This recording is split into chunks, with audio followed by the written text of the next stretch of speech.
Welcome to our presentation with Group 8. That's Abdullah, that's Jeremiah, That's Tim. I'll pass you back to Rowan. and we're working on CNN, traditional CNNs against CNNs with learning without forgetting for wildfire detection.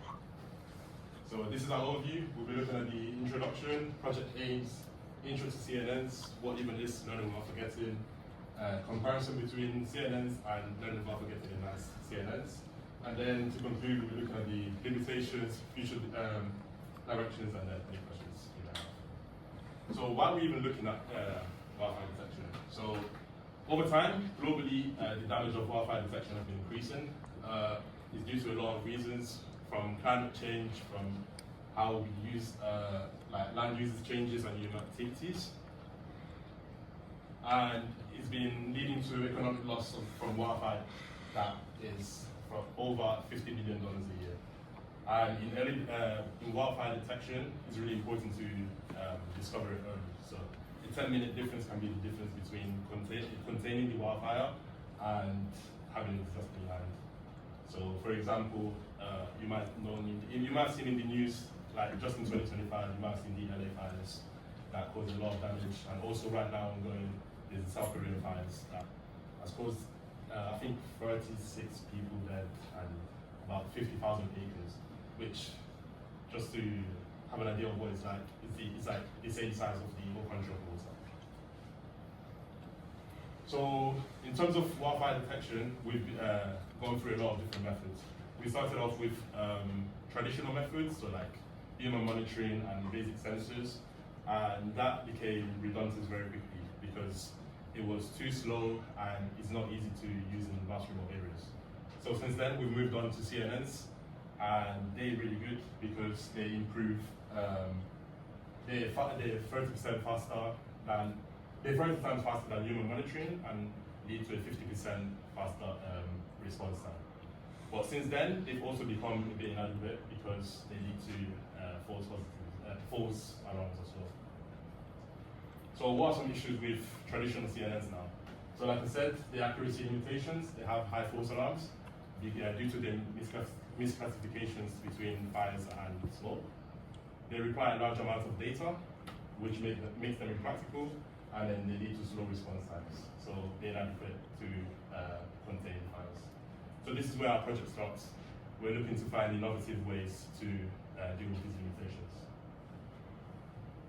So our actual project is a literature review on AI-based fire detections with the focus on comparing traditional CNNs with learning without forgetting advanced CNNs. In terms of comparison, we're looking at the performance and we're looking at learning without forgetting ability to retain prior knowledge. And we'll be highlighting the effects of continual learning in wildfire detection. And I will pass you on to Tim to explain what CNNs are.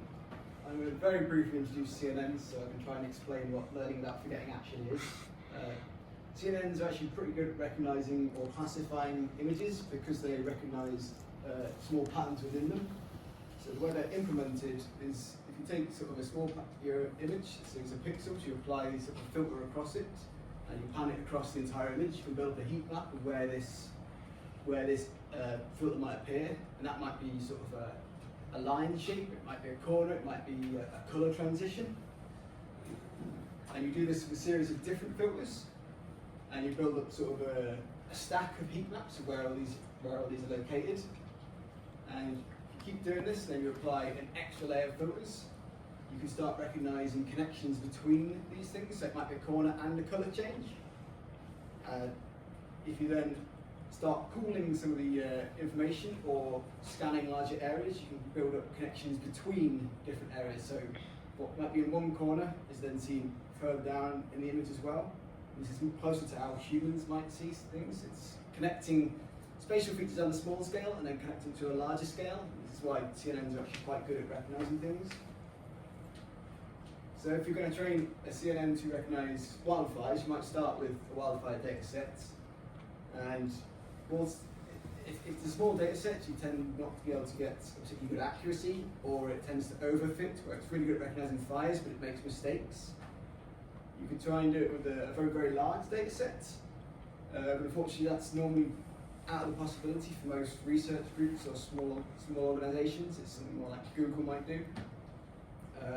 What you can do is take a pre-trained model that's been done on millions of images, but it's normally not specific enough for wildfires. So what you can do with that is if you take a model and then try and train it with your new fire data set, you will start to get slightly more accuracy, but if you continue, it starts to lose some of its accuracy, it starts to get some of the things it used to be able to do. It tends to lose its generalization ability, and you get sort of the false positives again. It starts saying, oh, something's a fire that isn't. So what learning without forgetting does is it takes both the pre-trained model and a copy of the pre-trained model and tries to improve the copy. It does this both by using the new data sets and the new labels, and it also tries to reproduce the old labels. So you're scoring it with sort of two things, not just the new labels, but the old labels. And this sort of helps, this is the without forgetting bit, and it helps it to stay generalized. It sort of avoids overfitting, and it seems to improve results. I'll now pass you over to Abdullah, who's going to compare them a bit further. Thank you, Tim. We know what CNNs are and what's learning without forgetting. We have to compare them. And is it actually something viable that we can use? One of the worst phenomena that actually happens with traditional CNNs is that it tends to forget. Yeah, AI does forget stuff. For example, if you give it, like, if you have a data set and then the oldest data that it has, it tends to forget it for some reason and concentrates on the newer data. However, with learning without forgetting, it retains knowledge and doesn't forget the older knowledge it was taught, because you take a pre-trained model and you give it the information, and it actually keeps that information and keeps the old information as well. Second way of comparing it is, for example, as time goes on, your accuracy or the traditional CNN's accuracy tends to decrease immensely. So one of the solutions is actually learning without forgetting, because it doesn't forget. Learning without forgetting.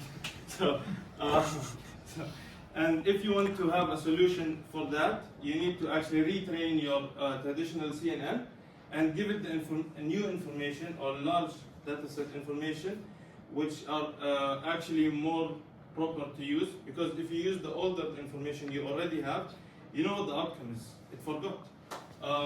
However, with learning without forgetting, it learns incrementally. It means you can use your already pre-trained model and just add like learning blocks on top. Imagine a Lego, and you just add blocks on blocks on blocks without removing the bottommost block and keeping all the blocks good. The computational cost of traditional CNNs is very high, as I said, because you need to have new information that is actually more useful for it, and full retraining actually stopped making sense recently, because you have the like learning distillation methods and all this that actually are better in this sense. With learning without forgetting, you avoid complete retraining. You just, as I said, you just add blocks on blocks on blocks, and it works. Lastly, and the most important, is the adaptability. Traditional CNNs are very not reliable in terms of adaptability. They're not adaptable. Because imagine you take a CNN and then you trained it in the USA, yeah, for detecting forest fires in this instance, and then you take this CNN and you use it in Australia, let's say. It will start detecting other stuff. For example, it detects kangaroos as forest fires. Kangaroos are not forest fires. This I can say. So, in learning without forgetting, it's adaptive.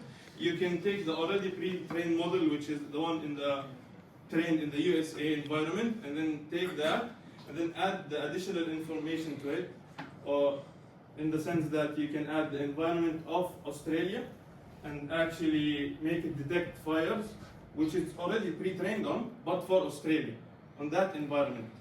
And kangaroos are safe. This is a comparison of some literature review that we viewed.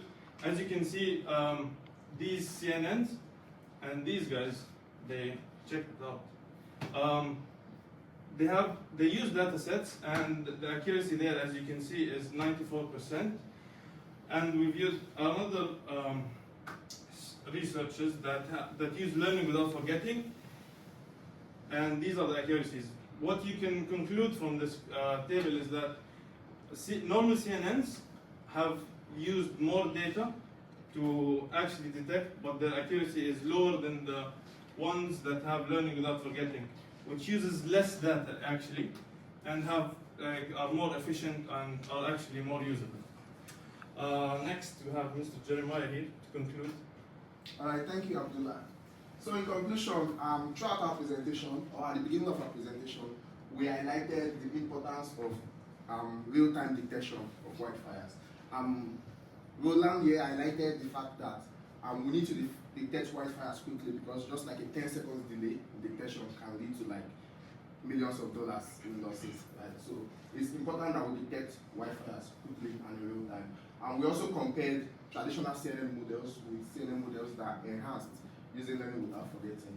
And alongside comparing the models, we also compared the data sets that were used in training these models. We can see from our comparison that the LWF-based models outperform the traditional CNN models in detecting for wildfires or forest fires. We can see that even though they were trained with significantly less data, they also did better, right? So that tells us that with LWF, we can train with significantly less data. Also, we see that LWFs, like learning without forgetting, help us overcome one of the biggest issues with traditional CNN regarding this matter, which is what we call catastrophic forgetting. So with LWFs, the model is able to remember what it was trained with in the past and still able to perform well on real data. Yes. So what are the limitations of our literature review? And one of the limitations we had while doing this literature review is that all the models we compared, all the research papers we compared, we see that this researchers used like different data sets, right? So now we are comparing accuracies of different models, but these different models were trained with like different data sets. So we have to ask ourselves a question that how good is really this comparison that we are doing? Because if we say, okay, this model is 90% accuracy and this model is like 92% accuracy, do we really have a standard? That accuracy, can we really use it as a standard for comparing these models, right? So that's one of the limitations we had. The second limitation we had is that the field of learning without forgetting, especially with regards to wildfire, is a really new field, so that there are not like a lot of research in these areas. Yes. So in the future, I want to improve on one of the limitations we had, which was like the different models using different data sets. So in the future, we would like to have a case where we compare all these models using the same data sets, so that we can get the accuracy and the performance of these different models and actually have a standard basis of comparing them. Secondly, we want to integrate learning without forgetting with other different methods of detecting wildfires and see if we can increase the performance. Finally, we want to see if we can optimize learning without forgetting to an extent where we can deploy it on edge devices. Right? Edge devices are small, low computational devices that are able to like detect wildfires in real time without being like having to send data to the cloud and receive results for the cloud. So if we can optimize learning without forgetting models, make them low computation and low power enough, we can deploy them on these devices and they can improve the real-time detection of wildfires. So that brings us to the end of our presentation. Thank you for your time.